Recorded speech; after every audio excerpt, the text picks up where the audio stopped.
It's good to see you again. Right before having me. that you're heading back to Stockholm, Sweden very soon. Yes, in a month. In 1 month. So I thought it would be a good idea to absorb all the stuff that learned here before you go, and hopefully we can survive maybe without you. We will see, I guess. And you're my first postdoc that I have. Okay. Usually what I start it by asking everyone is kind of what your background is. Where did you go to school? I'm from Iran. I did my school time in Iran and also my bachelor. So I did bachelor in physics, solid state physics. So in the education system in Iran, what we have at high school, you need to choose if you want to do like physics and mathematics, or you want to do biology and chemistry, or humanity. So depending on what you want to do, then you choose the subject at high school. I loved physics, and the thing that I wanted to do physics was I loved astronomy. So I was quite active during even middle school in astronomy. So I wanted to do physics, even though it was not the most wanted subject. You know, science is usually, when you say that you want to do science in future, they say, what about job? You're not going to make money and those stuff. Really? Yeah, I mean that, like this science in that basic science is not something that you need to stay in academy if you want to, like, for your career. So like engineering is more wanted because you have more job opportunities.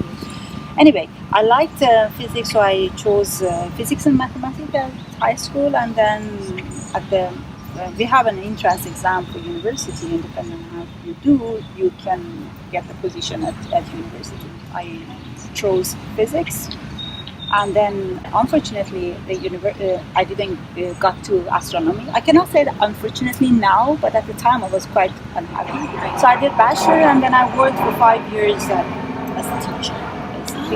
So I was a teacher for. I was teaching high school and also for like first year bachelor students, but more like basic physics. So like we call it physics 1, which is more mechanics and those. And then at high school I was teaching astronomy. Was like the thing that I was. So I was self-study, and we had an astronomy group at university, and I was leading the group. So I was quite active at the time. So I was teaching astronomy, and then after 5 years, then we decided to leave country, and then I did all my rest of education outside the country. Oh, okay. So that was a family decision. Yes. Yes. We went to India. Okay. The choice of India was actually my husband is a psychologist, and he wanted to do yoga, psychology stuff. So that was the place reason. to do it. Yeah, exactly. So that's why we chose India. We went there. I had my son at the time. So when we left the country, my son was 20 days. Wow. So we went there. I stayed home with him for a year, and then I started a master in India in solid state physics. At the time that my husband was doing PhD and yoga stuff. And then after that, we moved to Sweden, and because I wanted to get a PhD position, it's quite tough to get right away PhD position if you don't have any background in Sweden. So I did another master. Most of my master there, I was working in lab because I had another master, so they let me be in the lab. I see. From beginning almost. Oh, okay. And then I stayed there for PhD in the physics department, but more material science, like basic chemistry. So that was a time that I had to learn chemistry. Oh, okay. Yeah, it was tough because I didn't have knowledge of chemistry. Yeah, no. I worked there for a year or so more, and then I ended up here. Wow, what a career and what a journey you've taken. Yeah, it's been a difficult journey, I would say. The beauty of that is I have seen people from all around the world. I have friends everywhere that you can imagine. And that is a good thing. The most difficult thing, as I told you, when the time to leave comes, saying bye is one of the most difficult things in my whole life. And making friends and then saying bye to them. And even though the world is too small, but I have friends that I have never seen them again. When I came here, I was somehow thinking that, state is quite far away from everywhere. So the chance to meet people again is not easy. And I had suffered before saying bye to people. So I said, no, I try not to make like really close friends. Yeah. Because I'm done. I cannot say bye. How did you choose Houston? Rice had to come here. Because of Ajayan. Ajayan was my PhD opponent. Oh, Yeah. I see. So in Sweden for defense, you choose someone that you from somewhere. So it's like we have 4 committee members and a main opponent, and then we basically ask people we know in the field if they accept. And then my supervisor wrote to Jayan that he was the first one that we wanted to have. That's interesting. I don't think we do that here. Like with the other opponent from. No, it's a must. So it should be outside the country. Yeah. So he wrote to him, and luckily Jayan accepted to come. And that was the time that I was thinking to write this proposal for the funding that I'm here with. Right. But for that, you need to choose the university that you want to go. So I'm trying to match your proposal with the group that you are going and also the demand of the country, which is Sweden. So when he was here after the defense, we usually have not really official, half official defense. So then my supervisor was thinking, okay, let's ask him if he accepts that we write a proposal for this group. Subject. So, wow, yeah. That's incredible. Then I wrote the proposal for coming here. So I chose the group, not the city. Okay, I think that's the best way, to choose where to work. Yeah. I found actually. Everyone's been telling me, don't think so much about where it is, but who you'll be working with. Yeah, it's more ends important. up being the most important thing. Yeah, I mean, Houston's a nice city, but climate-wise, maybe it's not the best. It's not Sweden. Not the best. Don't get that kind of weather. So did you have to learn English, I guess is the question, in Iran first, or did you learn it in Sweden or India? English we have as a subject at the school. Mm-hmm. So from 6th grade, we actually start to learn English at the school. So it's a mandatory subject. So we learn English, but of course, like the level that you learn is not like really. I was getting some extra classes when I was in high school. It's outside the school. It's private. Even though I could speak, but when I moved to India and I wanted to start studying in English, that was like a big thing because, these special words, we translate everything. Oh, so the books are all translated. So that was difficult to start. Like the first 2 months, I remember I was like, for a page, I had to translate all the words to see what's going on. A lot of us, especially here in America, take that so much for granted because we do have foreign language classes, but it's not nearly at the same caliber as I think a lot of other countries have to learn English, since it is such a major language for science and research. Yes. And there's so many stories about like how scientists that are credited with certain discoveries really shouldn't be, but it's only because they were the first to write it in English or whatever. Exactly. And they're the ones. It was like Hubble too. Like the Hubble telescope was named after Edwin Hubble, but he wasn't actually the one that discovered the Big Bang. I think it was a Belgian scientist that nobody knows about, and he was actually the one that first wrote about that theory. And so exactly. It's pretty. I always am so impressed with all the people that come here from somewhere else to come and do research here in a completely it's not your first language. Yeah. And it's not easy. It's not easy. Still, after many years, we struggle, for writing. Especially, speaking is okay, but writing is a whole new. It's quite tough thing. Yeah. I have been doing a lot of catalysis and energy conversion reaction before coming here. So I was working mainly on water splitting reaction, hydrogen production out of carbon-based material.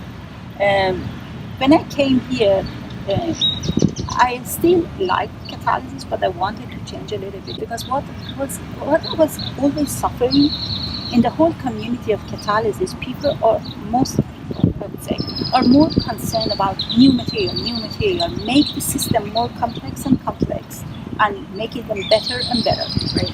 But then the question is that we make it complex, but we never reach the point that we commercialize this. Yeah. It's just because there is another problem. It's like lack of understanding and deep understanding, and maybe we don't need to make the system so complex. That's the thing. Like complex, of course, you can get some achievements, but then making the complex system is problematic for industry usually. So I wanted to look at the problem from another view. If I can enhance the system or the material that we already have with some other help that we have not talked about. One of the material that I was really interested in thermoelectric materials, because this electrocatalytic reaction usually needs a voltage to run it. Let's say that, okay, catalyst, we keep it as the usual simple catalyst, and then we need voltage. But all our effort is to reduce that little amount of voltage that we put in. So if I can get use of some other source of voltage in the system and help our system to work better. That's why I started to think about thermoelectric materials that are actually produce voltage. And most of this catalytic reaction, for example, like in water splitting reaction, we call it solar-driven water splitting reaction. You put it in sunlight and you have temperature that is basically there, but you don't use it. Right. And sometimes you actually need to cool the system because the temperature is not good. So I started to think about it, and that's why I started to see if I can combine thermoelectric material with the for more practical application. Yeah, usual catalyst. So I chose like simple catalysts that you don't need to really put so much effort to make them, and then see if the combination can help the system to work better. Or for example, one of the other projects that I was working is still catalysis, but for example, I want to see if I can transfer catalysis from one material to another material. So imagine that you have a material that is not catalyst, and then you have a material that is catalyst. Put them together. Can the other one be a catalyst now? Because that in some systems, in some system actually it can be really interesting. Because, for example, the system that I was working on, it was graphene. Graphene actually can adopt catalytic activity from another material. It's not a catalyst at all. It's completely inert. But then it actually, because of it's a good material for charge transferring, so you can actually get the catalytic activity adopt this property. So these are the things. So that's why I told you that I cannot put it in one word that what I'm working. Like maybe improving the catalytic optimization of the much more practical usage of what catalysis is. And then I started to work a little bit on the topological insulator. Try to like we have known topological insulators. Is it possible to make the material that we already have make it better?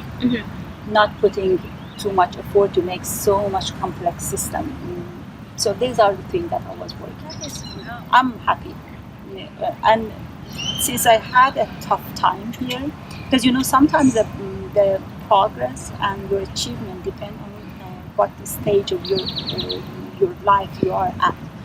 And I was in a really difficult stage. So having that in mind, I'm happy. That's great. Yeah, it is a personal journey a lot of times. Yes. And it has not been easy. The time here, like in my personal life, has not been easy because this was not as we planned. We planned to travel, like this is like a family separation, which is not right. And we didn't plan it to be like this, and then it happened like exactly at the middle, like beginning. Because your kids are here, and I have one kid. Kid here. Yeah, he's here with me, and then the plan was that we travel back and forth, and with all the political issues, I couldn't. Yes. So it was quite tough for all of us. A lot of that's outside of your control as well. Yeah, exactly.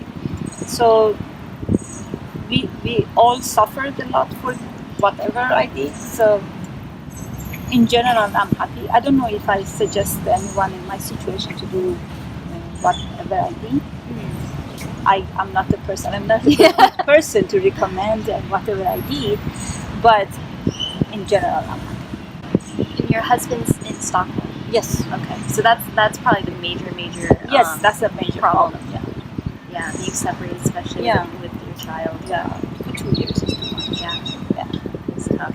But that you're probably really looking forward to it. Your son and you go back. Yeah, it's a mixed feeling for me. Yeah.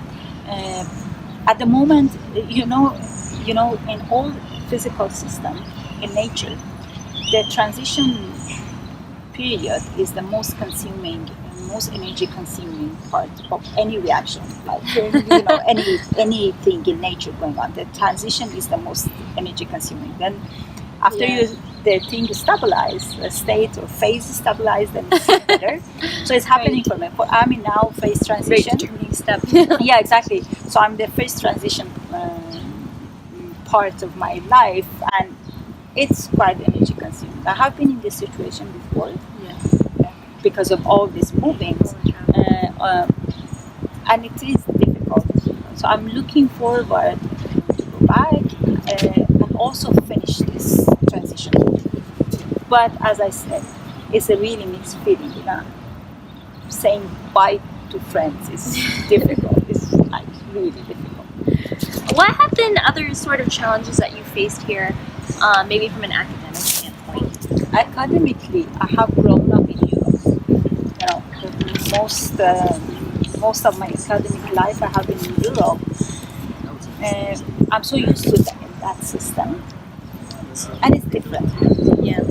I'm a little bit concerned about people here. At least the field that I was working, people don't discuss a lot, so they don't talk. That is something that I don't know.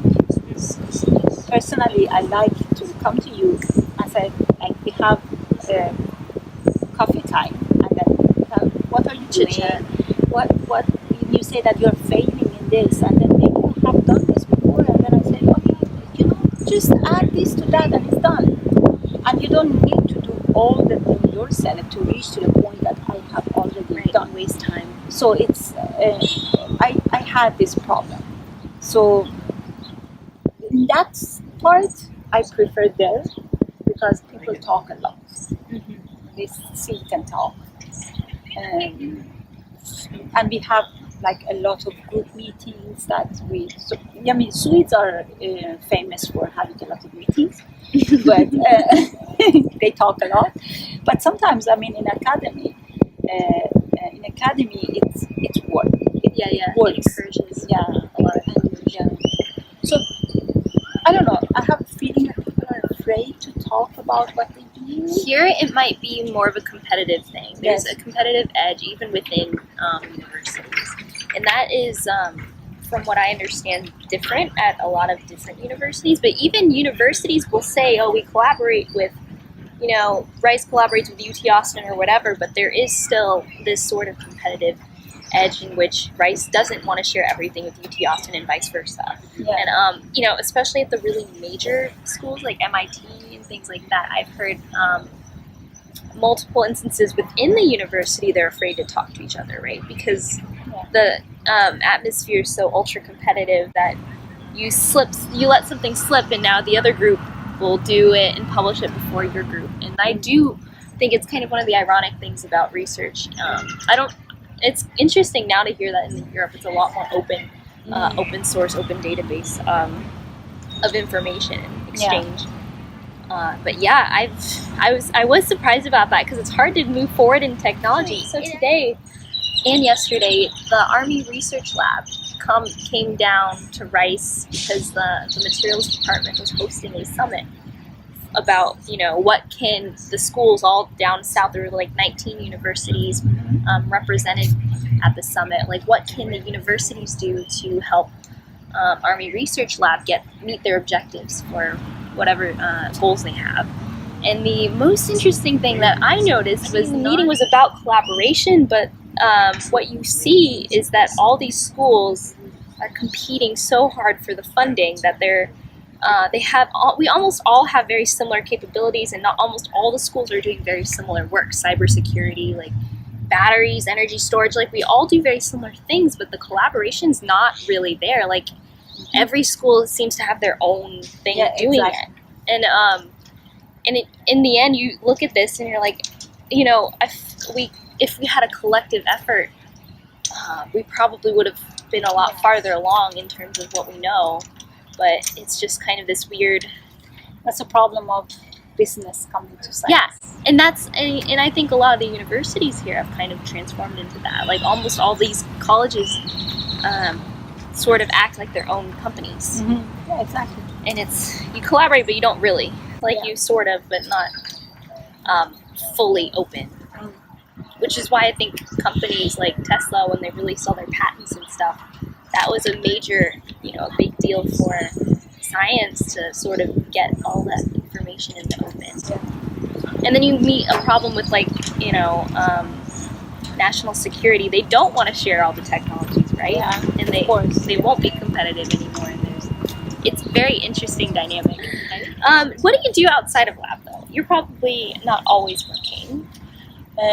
Yes. I run, I go to gym. Oh wow. Yeah, So that is something that I cannot miss. So and especially from last year, my son is joining me, so we are having fun. We go to gym good. and we run, and so it's fun. So that's one thing I do. Beside that, of course, like I love. I don't do it much here, but before coming to the state, hiking is one of my main hobbies. Maybe not so much in Texas. Yeah, being in nature is like what it is. And also, I do paint. Oh, I think you did mention that to me before. Did I? Or didn't? Yeah. Okay. Yeah, I do paint, so that's one of the things that I do. So during hurricane, you told me. You spent some time because we had the week off from lab. Yeah. So that's the thing. And then like watching movies and those things. I'm not that much fan of being in indoor places. Yeah, and Sweden does sound perfect to be, for you, nature. Yes, so I enjoy summer there. That's so great. What's next for you then, after you return to Sweden? What do you think will be? When I go back, this funding I got from Swedish Research Council, it's actually one of the best the best sources, like research resources in Sweden. It's a governmental organization, and so I got international postdoc funding. So it's for those who has done PhD in Sweden and they want to go for postdoc outside Sweden. So you have to go outside Sweden, and then it's a quite tough and competitive grant and process. But then it's a really good one. So it's for 3 years, and out of these 3 years, you have to spend two years outside the country, and then you can spend all 3 years outside. But then, if you choose, you can come back, and then you will still have the grant for 1 more year. So it's 3 years in total, and then basically the idea is that during that 1 year you have a researcher position, but then you have the time to write the proposal for funding, and then you can have the chance to get faculty position afterwards. So I have this 1 year left from the funding, so I will have researcher position, and then that's the plan. Let's see what happens. And hopefully to teach back in Sweden. Yeah. Oh, that's incredible, because you were a high school teacher. And I have been teaching. When usually the researchers, if you do research, you don't have that much teaching. Mm-hmm. So usually you teach only one course per year. Okay. So it's not and then if you want to be a lecturer, that is another position, which is that's another path for getting that. But I like teaching, so I have been teaching also. The last year after my PhD, before coming, I was teaching a lot. I like it. I like to spend time with the students. They say that I'm a good teacher. Yeah, I don't think so. I mean, I'd like to just the type of communication that you have with the student. I like it. Yeah.